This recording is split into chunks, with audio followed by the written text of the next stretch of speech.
Selamat siang, teman-teman. Perkenalkan, nama saya Zana Nubitasari. Saya adalah salah satu mahasiswa dari Bina Nusantara dengan jurusan akuntansi. Saat ini saya masih semester 1 dan di sini ada NIM saya yaitu 28025399091. Tujuan saya berada di sini yaitu ingin mempresentasikan untuk syarat ujian karakter building. Di sini saya membawakan tema tentang pendidikan berkualitas adalah kunci masa depan bangsa. Latar belakang yang saya bahas di sini adalah pendidikan berkualitas adalah kunci untuk membangun masa depan bangsa yang maju dan berdaya saing. Namun, di Indonesia masih ada banyak tantangan yang menghambat pencapaian pendidikan merata dan berkualitas. Selain itu, banyak siswa juga yang belum memiliki keterampilan relevan dengan kebutuhan dunia kerja modern, seperti literasi digital dan keterampilan abad ke-21.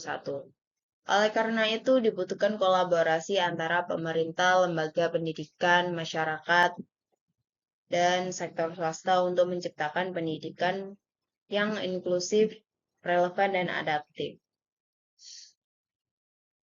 Rumusan masalah di sini adalah bagaimana ketimpangan akses dan kualitas pendidikan antara daerah perkotaan dan perdesaan di Indonesia dapat diatasi secara efektif.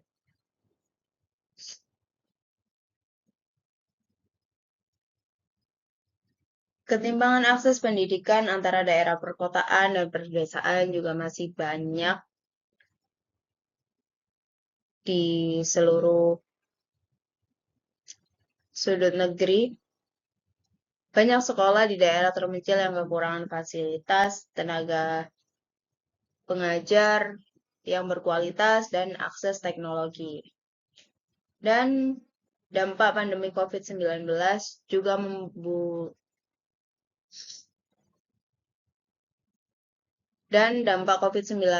juga memperburuk kondisi ini, yang menyebabkan learning loss, terutama bagi siswa dari keluarga yang kurang mampu. Contohnya bagaimana sih? Ya, siswa dari keluarga yang kurang mampu, ada yang tidak memiliki alat komunikasi. Dan pada saat itu, ketika wabah COVID-19,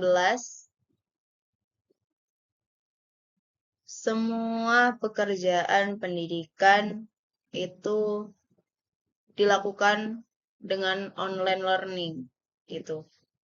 Jadi, untuk siswa-siswa yang tidak mempunyai alat komunikasi, entah atau alat elektronik seperti HP ataupun laptop, itu dia pasti terhambat untuk sekolahnya.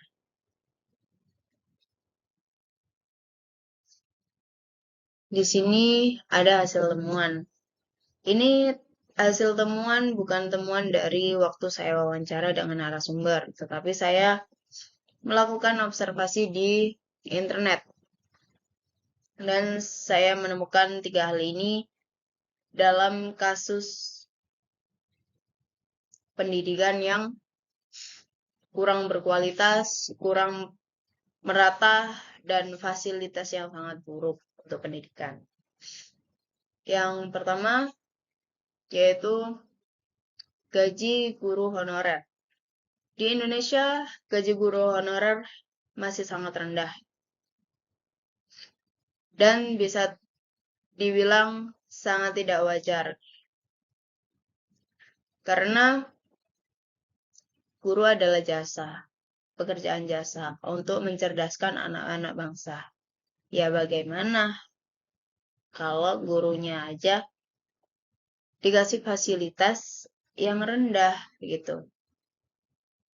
Terus belum tentu juga dikasih bimbingan untuk gimana sih cara pengajaran siswa-siswa masa demi masa agar lebih berkembang gitu ya. Jadi di Indonesia ini gaji gunung honorer masih sangat-sangat terbilang kecil dan memprihatinkan. Yang kedua, akses jalan di pelosok perdesaan.